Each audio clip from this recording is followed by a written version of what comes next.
So today we're going to talk about leadership. I'll try and situate everything within the context of this workshop. I did want to share a biased aspect of my work. I could say that I teach who I am, and that in fact we really only know what we are. So it's already a bias, and quite naturally what is of interest to me, the term that doesn't exist in French, I'm going to use beingness. Who is behind this change actor? Who is behind the person who is being supported and the person who is offering support? So we often hear, wonderful theories and ideas, but what do we need within ourselves to accomplish these goals? So what I hope to do eventually is to continue to contribute to a literature on the development of individuals and organizations. So when I was thinking about the subjects that are of interest to me in the theme of this workshop, when I thought about global citizenship, I was asking myself, are we living through a crisis of global citizenship, or are we citizens in crisis? And most likely it is a bit of each. From the perspective of democracy, the question that occurred to me is the way in which democracy isn't simply something that's good for the government, but as we've heard today, this morning as well, that it must be deepened and to spread into all aspects of social life. My presentation has three themes. We'll talk about some of the challenges of the 21st century, called Dancing with Chaos. I was inspired by work by a sociologist, philosopher, who speaks of alienation and acceleration as well as resonance. And then I want to talk about social transformations. And you'll see that what's of interest to me is social transformations through personal transformation. So living with change and recognizing transitions that happen within ourselves. And then transformative leadership is more of a means. How can we support individuals? So these are subjects that are of interest to me, and they'll be present at different aspects of my presentation. So according to Rosa, the things that characterize the 21st century is social acceleration. There's something that's happening in society, in the social dimension. It identifies three dimensions: technical innovation. I think this is all of the different ideas of this necessary acceleration of economic behaviors. And so we're going to return to this idea of rhythm as well. There's something happening in our relationship to technology, which also has an impact on acceleration of social change and changes of society that affect politics, arts, science, professional relationships, and domestic life and ethics. This dimension we are living through, we feel it, it's part of our day-to-day life. Even if during the pandemic, there was a certain slowing down at the beginning, but now we already are starting to feel this new movement to continue to return to this sense of acceleration that absolutely has an impact on the rhythm of daily life.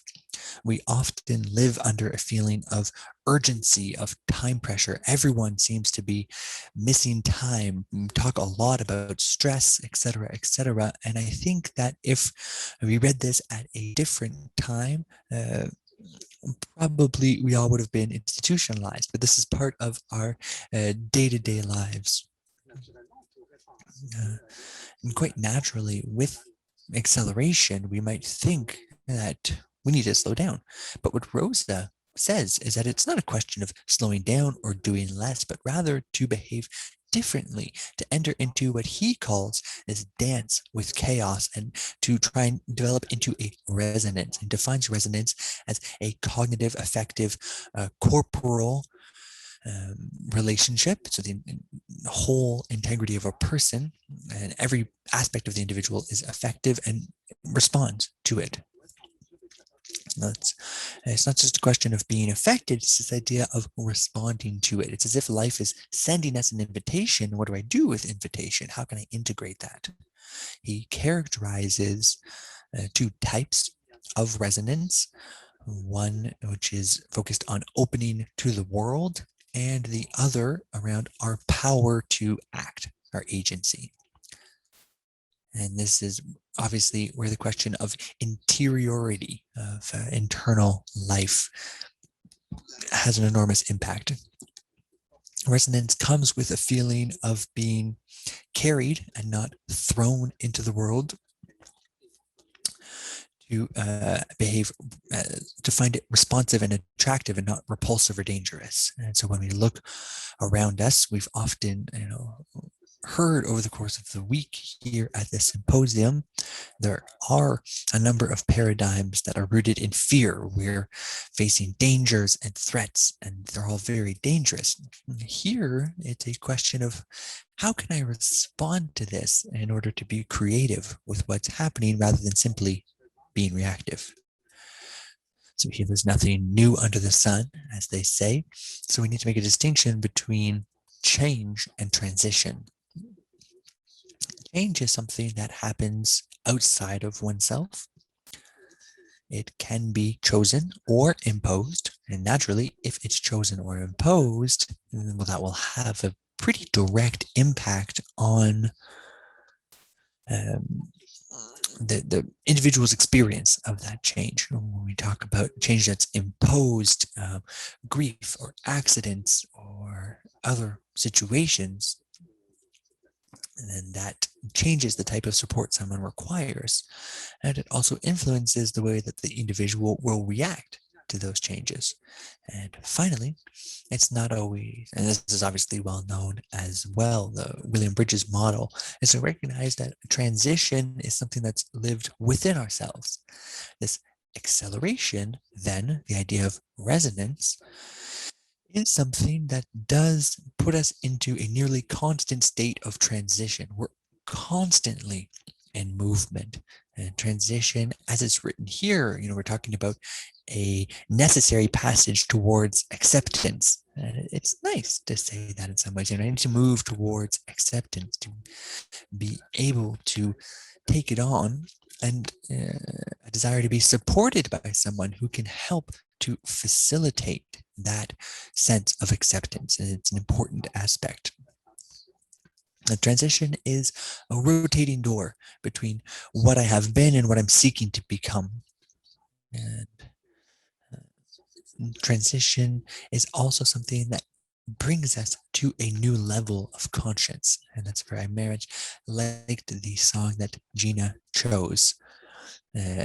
Conscience has the idea of con and science, and it's really a way of being differently. Transition is an internal, psychological, subjective process, and normally we have a tendency to talk a lot about what's happening outside of us. We seem to always be focusing on the weather, and then we blame the weather for what's happening within ourselves. It's a little bit of both. So here, the invitation is to focus a little more inward.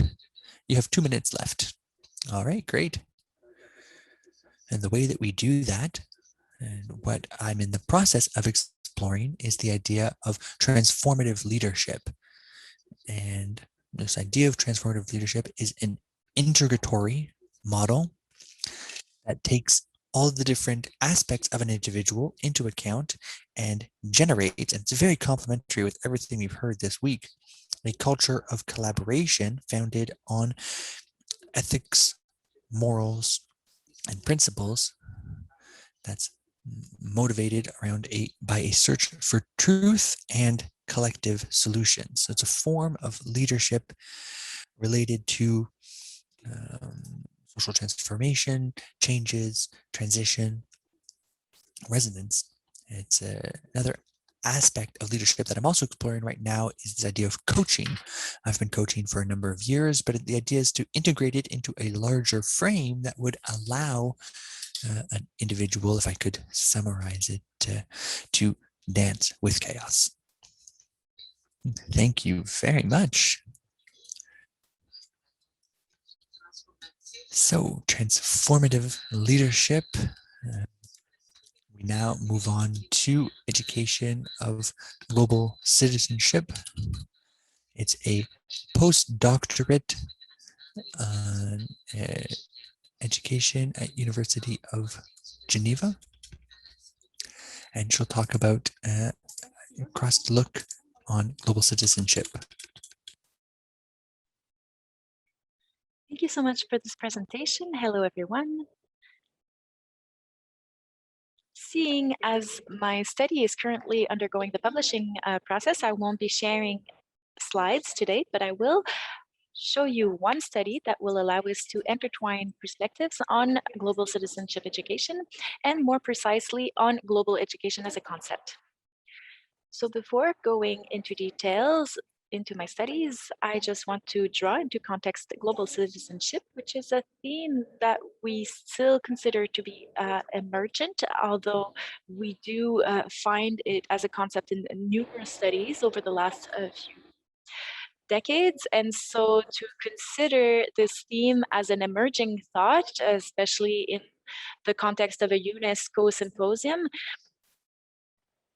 since UNESCO has developed frameworks and has explained that global citizenship allows to teach different themes of training, namely training programs for learners such as social justice, diversity, critical thinking, the promoting of equality, and the understanding of global issues. So that's pretty important in the elaboration of global citizenship as a concept. And what's also important, I think, is the question of interdependencies between the different levels of belonging amongst individuals. So this is a very brief and incomplete introduction to global citizenship, but just to put you in a small bit of context. And what we have identified before even beginning the study is that in the two countries in which we were doing our research, and it was the same case for numerous countries before global citizenship became to appear and impose itself as a concept in international politics. Civil education and citizen education did exist as a context, so we did analyze this context by Dr. Zachary, who did the distinction between what we consider to be civil education and what is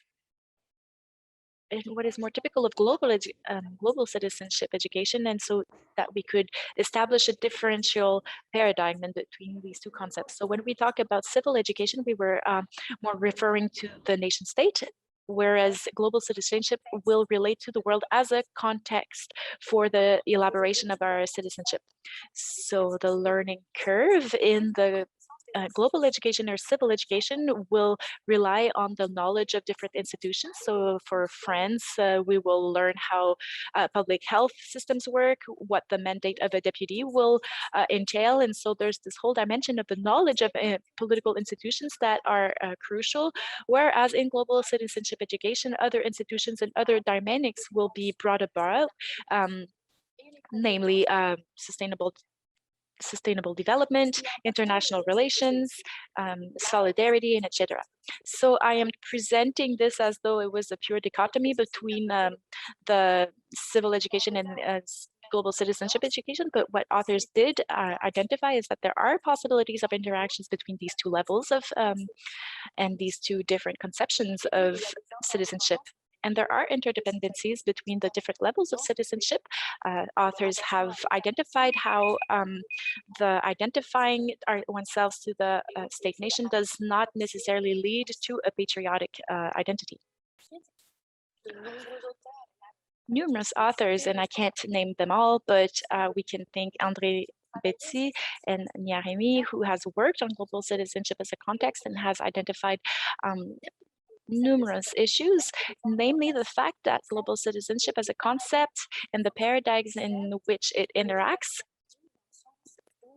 poses a problem where there can be a variety of definitions and of directions that this paradigm can undertake.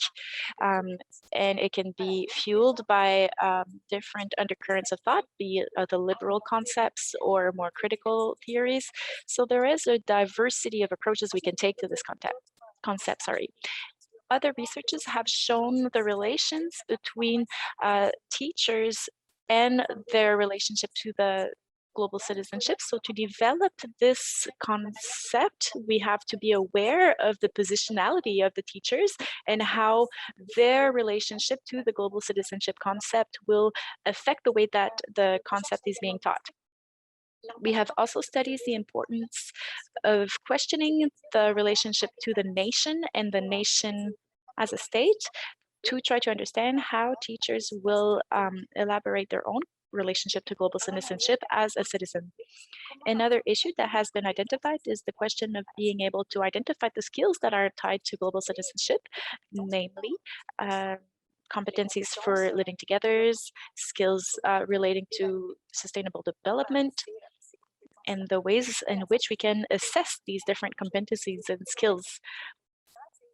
And so this study that I will be presenting today, please keep in mind that it has been led by Professor Zachary and their colleagues in global citizenship research and myself. So we did conduce this comparative analysis between Pakistan and Switzerland, and we have identified these different concepts and the way that they represent themselves diversely in diverse cultural contexts, be it in Switzerland and Kazakhstan. And another common point in between the two countries is that very little studies do exist, empirical studies on these contexts in the two concepts in the two contexts. And so we have conducted a survey in the teaching environments to try to develop a common understanding of global citizenship and to identify the value systems that are tied to it and in the different relationships that exist between national and international citizenship. This survey has allowed us to conduct asymmetrical analyses so that we can identify value systems that are tied to global citizenship. We could conduct an analysis based on the words that were used, content analysis for open-ended questions, and for statistical questions which were comporting choice of answers. The results of this study led us to observe, first and foremost, in both contexts, that there is very little knowledge of what this concept means in between the people who were who answered the survey. So there was one student on, so 50% of students had never heard about global citizenship education. And so I gave a class this morning. I am in another time space, and I was giving a class this morning, and I asked the same question, and I was in this class where no student had ever heard about global citizenship education. So there is some work to be done about the sharing and the diffusion of this concept. And I don't know if I did specify this, but the survey was also sent to future teachers. And so amongst these future teachers, if we have to consider that if these are the people who will be responsible for passing along this concept of global education, they are directly responsible for the way that this idea of global citizenship will be used and thought about. And so it's very important to make sure that global citizenship as a concept is very apprehensible and very accessible and understood by the teaching teams. And so post-secondary education in Kazakhstan and social networks were both important factors that were identified in Kazakhstan and in Switzerland. I can also mention one specific song that is pretty interesting.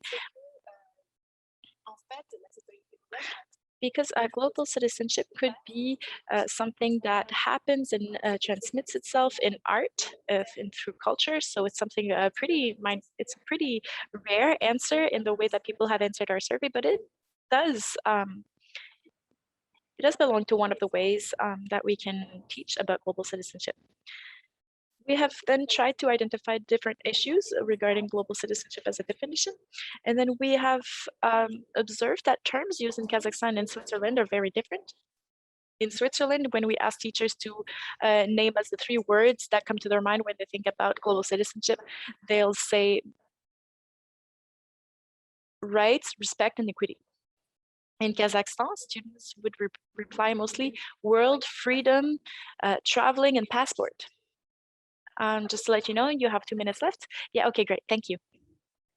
So what's important to note here is that we can observe that the perception of global citizenship in Switzerland versus in Kazakhstan, it's not the same definition as well at all. So we see that global citizenship is not defined the same way, and depending on the context and depending on what different meetings could entail in Switzerland, specifically in contexts such as Switzerland, where everybody has a passport and has access to traveling, contrary to most people living in Kazakhstan. And so there will be a difference of conception about what is the fact, what it means to be a citizen of the world, and what kind of feeling and what possibilities does it bring about for us as a subject of the world. And then we have compared the importance given to global citizenship versus national citizenship. In Switzerland, for example, global citizenship is a lot more important than national citizenship. But this is different in Kazakhstan. A lot of people didn't even pronounce themselves on this issue, explaining that they don't understand these concepts well enough to be able to give an answer. What's interesting in these answers, particularly amongst the people who felt that national identity was more important, I feel that as a teacher, it's important to acknowledge this relationship to national citizenship. And namely, one of the results that I would like to present to you is this important to understand the resistance. Global citizenship, because of the value systems it suggests, brings us to understand resistances and the point of view of future teachers, the way they will understand and assess this concept and what it might provoke. For certain people, it might bring them to question their own identity. And if so, it's important to understand the concept well enough so that they can transition between their paradigms and identities. And so starting from the starting point of the point of view of the students, it's necessary so that we can develop training programs in regarding global citizenship. And the context in which we are working right now, in which global citizenship isn't a concept that is very solid or very present in teacher training. And so thank you everybody for your time. It was a pleasure to talk to you today.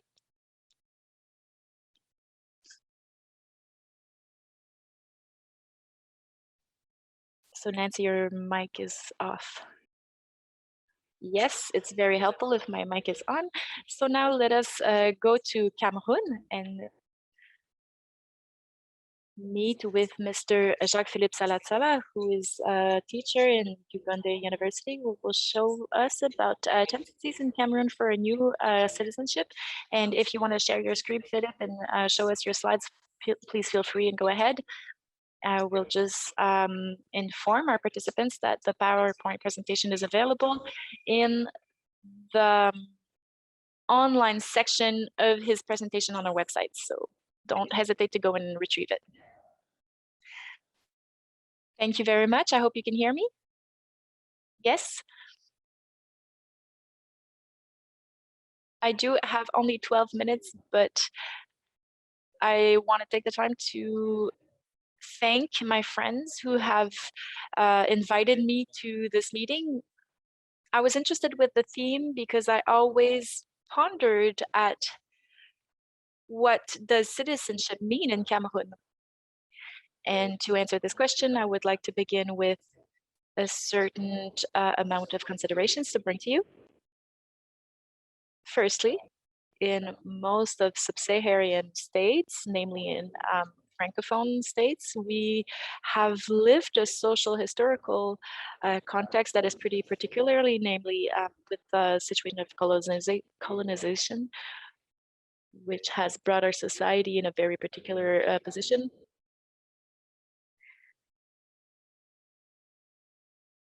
And invisibilizing cultural particularities, and Cameroun being a very concrete example of this kind of situation, because it's not only a very diversified and varied country, it is also a place where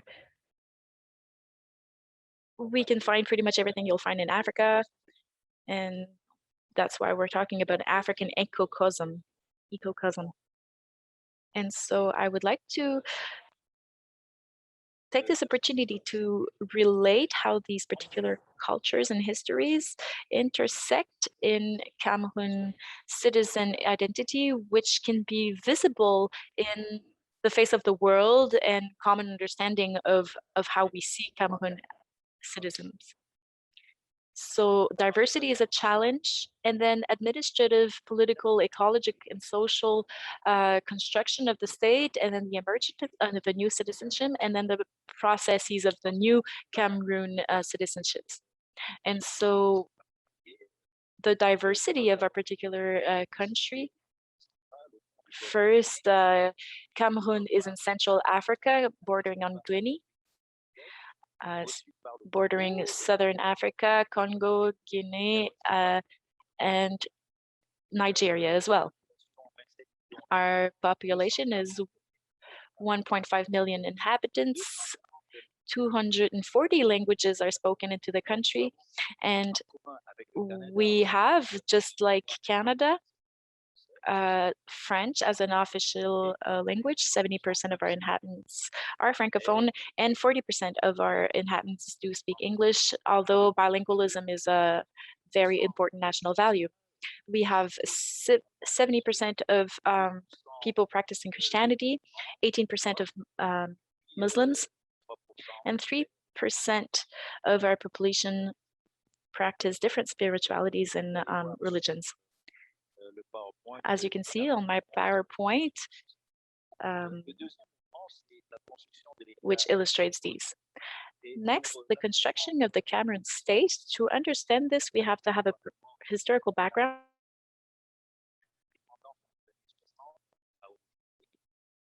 Through the 60s to today, after having been a colony between 1881 to the end of the First World War, Cameroon became a responsibility of the UN, was controlled by the UN after having been controlled by the British and the French. And in 1860, we reached independency. So the West Francophone world recognized this as a site, and then we held a referendum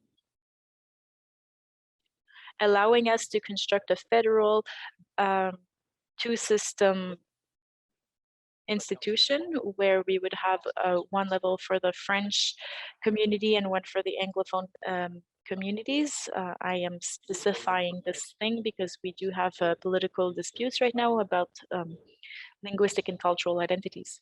And the federal politics try to conserve the particularisms of different identities intersecting up until the moment where authoritarian movements took control of the state with the perspective of creating a unified Cameroon republic, which gave an end to the republic federalism that had been happening in a pluralist perspective until then. So this created a kind of resentment that is still being felt today. In the 90s, we tried multi-party systems, which wasn't very successful, which can explain the fact that now separatists are pushing and asking for the recognition of their particular political identity. And at the north of our picture, we have our jihadist movement, which is also creating a lot of tension. So right now, Cameroon has a lot of problems with its citizenship. A lot of actions were undertaken alongside political and social discourses, which reveal a real obsession on unity, national unity. We don't even know how many times we are being told about unicity and unity with some words and concepts that are always so central, such as regional balance. Everyone who aligns with politicians and mainstream discourses. At one point, there was even a policy that was giving each region a part of regional and administrative control. And so for a few years now, Cameroon has been fighting to act and to be represented as a full nation. But if we go even further and think about the way that Cameroon families in itself is torn apart between the imperatives of tradition and citizenship, and this can be observed through the fact that gender equality and elderly care, family care, which is often considered more important than individual care, individual self-care, and the attachment to family, security, private property, spiritual practices, and the proposition of modernity, which brings a certain focus on individuals, bringing us to break away from the centrality of family.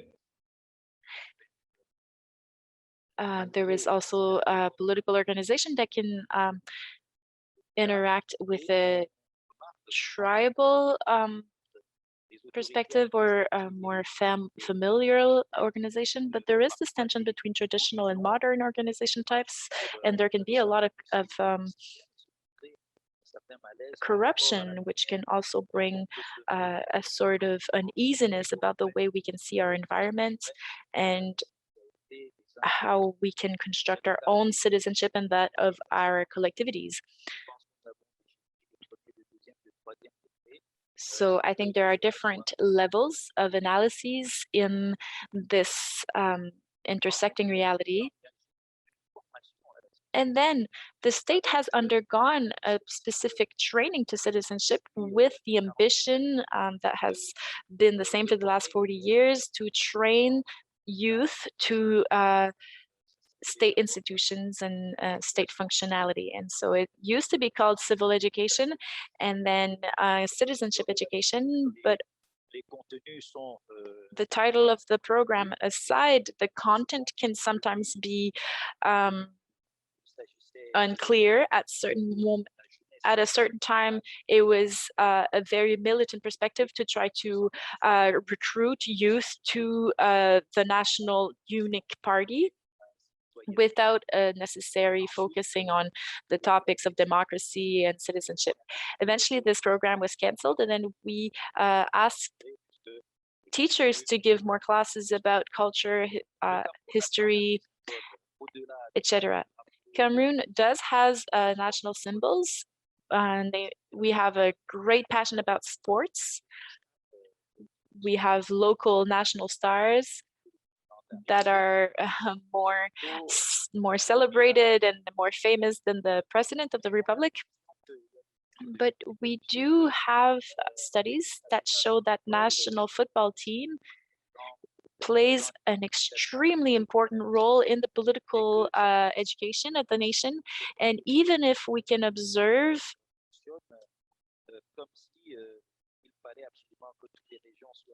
that politics work as though every single region had to be represented equally, even though sometimes, just like the government does, we are striving for representativity. So it's important to be represented in the national football team, just as it is to be represented in the government spaces. So you have 2 minutes left, Mr. Philippe. Okay, great. So I'll try to wrap this up. Religion also plays a very crucial role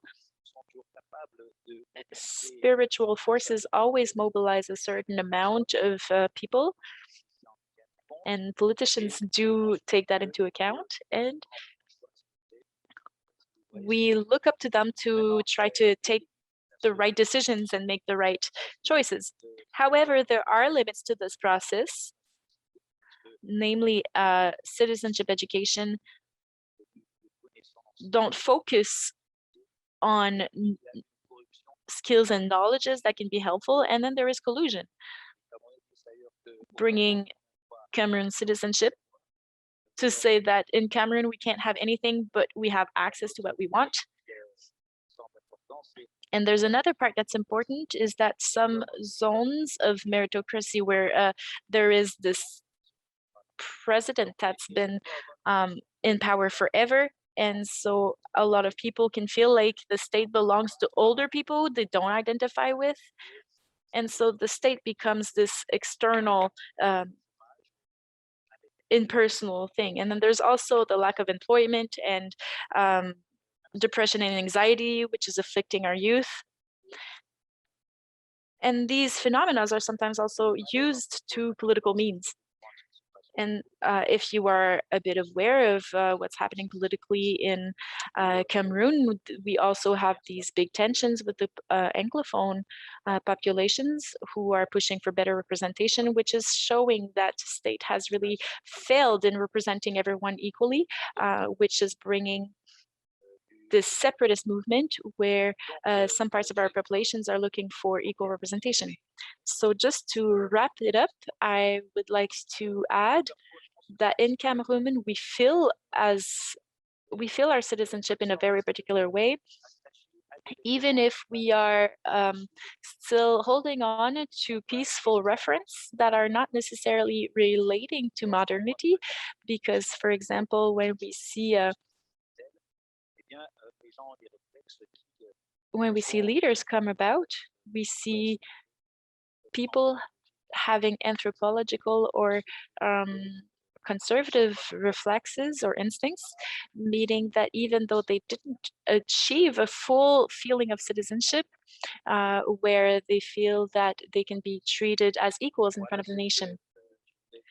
So this brings what I wanted to say today, and I think this sums it up. So thank you so much to all the panelists and to everyone who's interacting in the chat box. If you have questions or documents to share,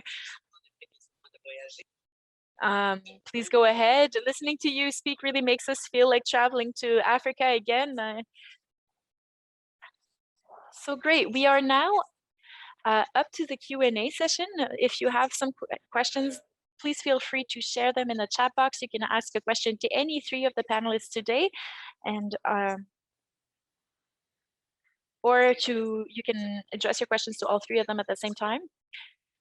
It's really interesting because you talked about many different aspects of global citizenship, whether from a personal point of view to the national point of view to the global point of view. And so a lot of words that came back, even though from a different perspectives, and these concepts of transformation and innovation that were still present in your three perspectives.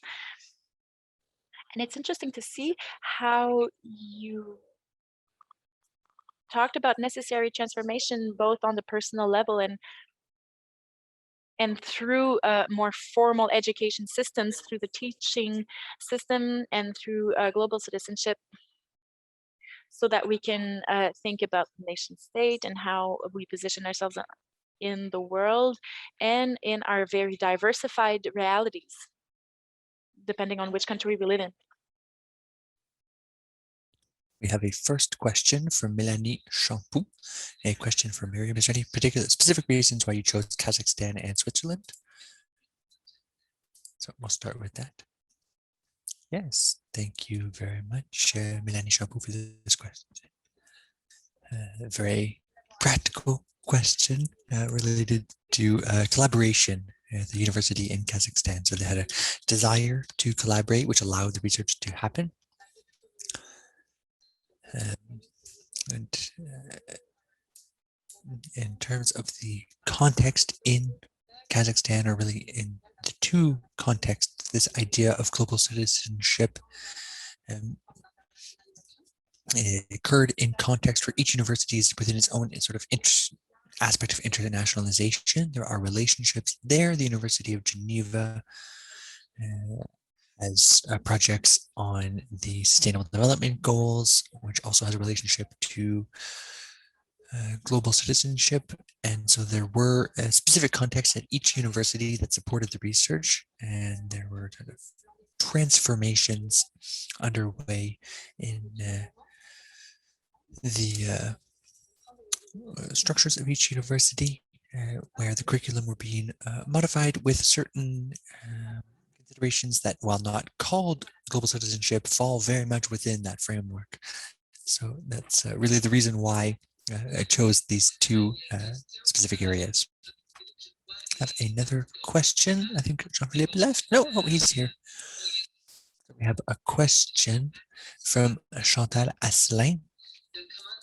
How could we negotiate, in quotation marks, with Boko Haram? Very complex, but I believe wish to believe that it could be possible with people who were to apply their knowledge and had the right understandings. What do you think, Mr. Philippe? As you know, jihadist movements such as Boko Haram are in reality quite nebulous. We don't fully understand their form and their allegiances, both nationally and internationally. It's a movement that was born in Nigeria, and that is trying to lay claim to a territory to make into a caliphate, and sometimes makes excursions into Cameroon, but we defend our borders from those incursions. But I'm not sure how we could negotiate with radicals who don't want anything to do with the state or education or training. It's a contest of strength that's being imposed upon us. And I would say that for the time being, we've been successful in resisting them. There are also international actors who don't always inform us about their names. Sometimes they are informed by powers that I'd rather not name.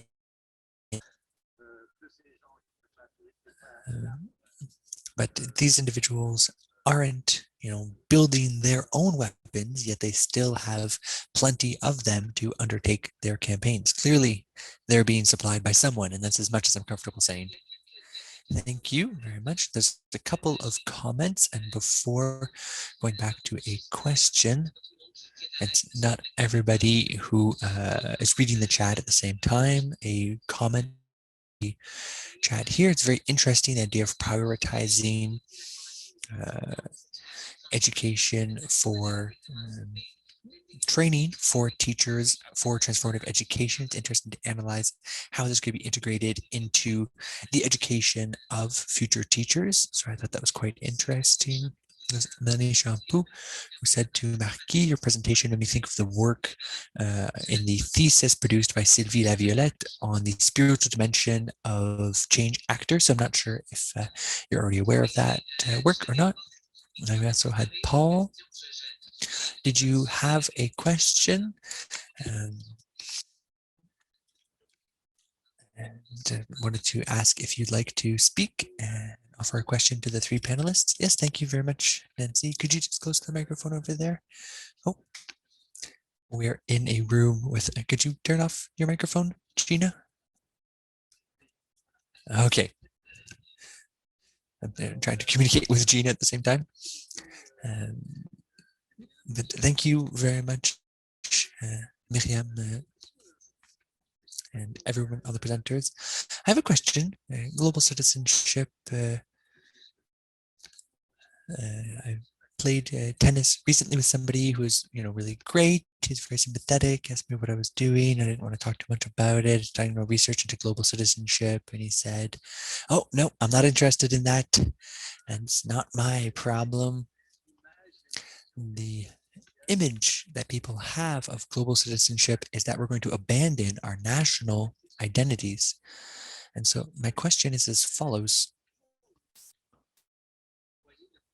How do you see this issue of discussing global citizenship as a response to global issues, racism, environment, war, sexism, all of these enormous issues that affect us, that affect everyone in the world on a national scale.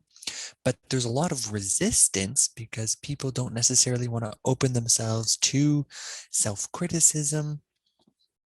And for me, I see it as things as very fluid, making a commitment to the environment in our local communities. So that would be my question. And just a very brief point, Gina and I have undertaken a project with the Asia Pacific Association for Education, it's a UNESCO organization that works on global citizenship education. And we've been developing, collecting resources, French language resources on global citizenship. And in brief, there are not very many, but there are a lot on solidarity, on human rights, on international cooperation. So the term itself, and this is my own perspective, I think the term is less important than the commitment to the work. We can talk about anti-racism, interculturalism, etc. But there's a lot of confusion. I would say this term of global citizen creates a barrier for many people. So I wanted to toss that out there and see what you thought. So just before turning back over to the panelists, I wanted to read the last few comments, and then we'll go back through Marquis, starting with Marquis, through the panelists to respond to Paul's question. And you can also take into account the questions and comments from the participants as well. So Paul's question about how global citizenship could help in addressing certain contemporary issues. We have Gina Tezi, who said, with its 240 languages and its 2 official languages, what can Cameroun explain to the world regarding the linguistic dimensions of global citizenship? And then Nishampu said that amongst the participants in my research, my impression is that most would be more comfortable talking about a citizenship to humanity because they're concerned about their distrust political elites. And Marine Coslin talks about global citizenship as a form of education and solidarity, domestically and with our neighbors who can come from other places. Melanie Shampoo also continued to say that they felt that there was an effort to co-opt transnational projects currently. So panelists have an opportunity now to respond to any of the other panelists, these questions, or offer some final thoughts. Well, I'll pick up the rebound here as one does in response to the example that Paul offered of a friend who has this very strong reaction to the idea of global citizenship. I just wanted to provide for me, this is the example that really speaks to the importance of internal development effort to grow our consciousness. You know, if I have my consciousness narrowed like this, widened out to these different degrees, these change of perspective allows me to take more in and behave differently. To imagine an idea of global citizenship requires a certain type of consciousness. And I think this is something that Myriam shared as well. It also requires a certain degree of lived experience. To ask somebody, it's not always just a question of age, it really is a question of experience. And this combination of what I might say level of consciousness, we might say vertical development in terms of consciousness, coupled with the lived experiences that I've had, what we talked about today, our capacity to act, and this will have a big difference in terms of trying to convince someone, you know, using arguments for certain type of citizenship over others. So our feeling of allegiance, of belonging, is directly related to our capacity to receive what the world has to give us. So I can receive and give differently based on my level of consciousness. And I think it's a very typical example. I'm at the level of nationalism, and that what works for me. It's not a question of good or bad. It's just about where someone is in their own path of development. But the good news is there's always the possibility of further development. Thank you very much, Marquis. I'll allow myself as the moderator. I'm not supposed to comment too much, but I'm going to allow myself. Marquis, when you talk about the importance of consciousness at ECOSI, we've developed a framework for global citizenship education where we talk about targeting changes at 3 levels. Personal changes, which touches on a lot of what you said, relational changes, our relationships to other individuals and to the planet, and structural changes, which are more, systemic racism, sexism, these large structures and systems around us. So necessarily there is a personal and relational level. We can't just work on the structural dimension. So that was my little parenthesis before passing on the floor to Myriam for some last words. Yes, thank you. That's a lot to reflect to in all of those interventions. I think one of the aspects of what you mentioned is this idea of whether global citizenship is a good term. And it's, my impression, it's just my impression, it's not necessarily empirically rooted, but there can be this fear of losing local specificity. As was being mentioned earlier, resistance isn't necessarily in opposition to the objectives of global citizenship as such and interdependence, but this fear of losing a local identity, like a tree that needs its roots, and that is what allows it to develop. So I think there is a fear if we were to cut my roots, then we wouldn't be able to go any further from there.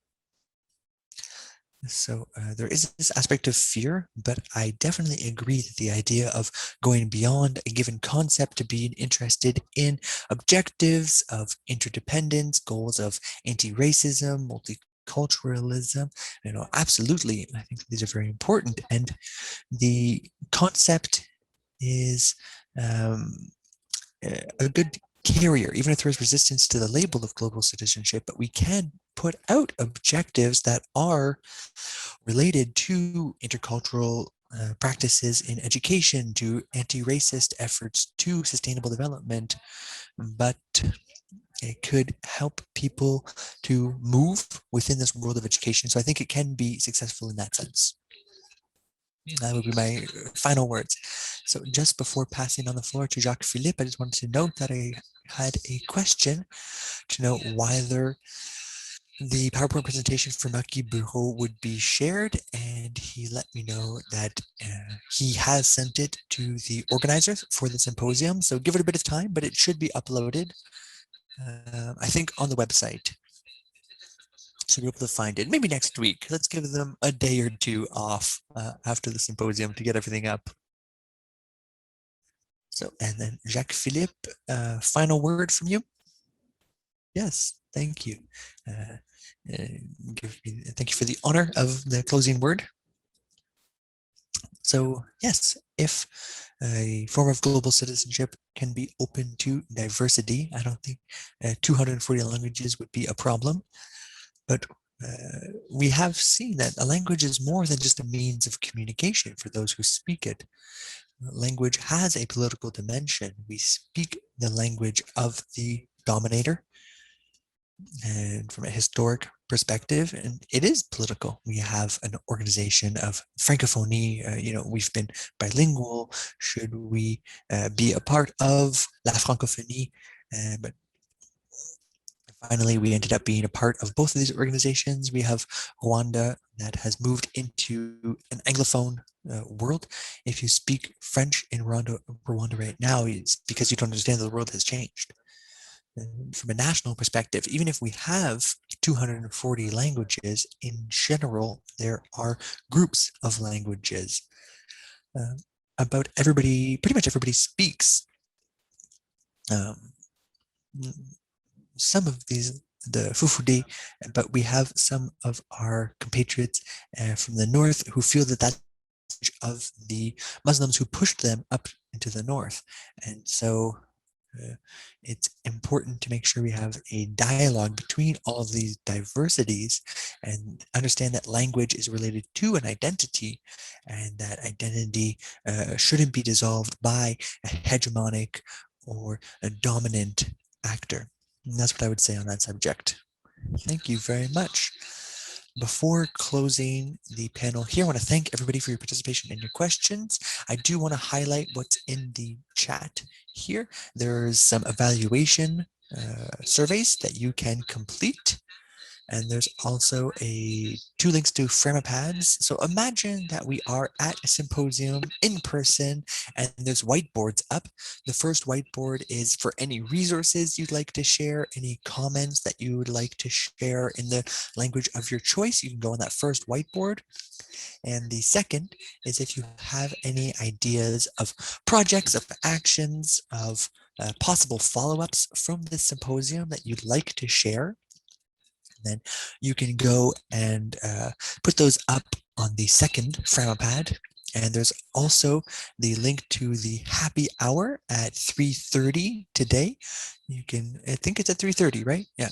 And you can click on that link and have a virtual drink, Perrier water or whatever drink you choose that you might have at home, and have an informal time to spend time with other participants at the symposium, trying to reproduce as best we can the interesting informal aspects that are sometimes lost in a virtual environment. We want to remind you that the day tomorrow will be a little bit different. We're going to have workshops that'll really focus on, we don't want to say that we're going to necessarily synthesize the whole week. I think that would be too large a task to take on, but we'll at least have some plenary sessions to discuss the different issues that have come up over the week, and in our workshops talk about possible solutions and courses of action that could be followed. So we do invite you to join us for that tomorrow. And with that, a big thank you to Myriam, Jacques, Philippe, and Marquis, and Radhouane. Is very much appreciate all of your participation as well. And so we'll now send you on to your 15-minute break before the next sessions begin. Thank you very much, everybody.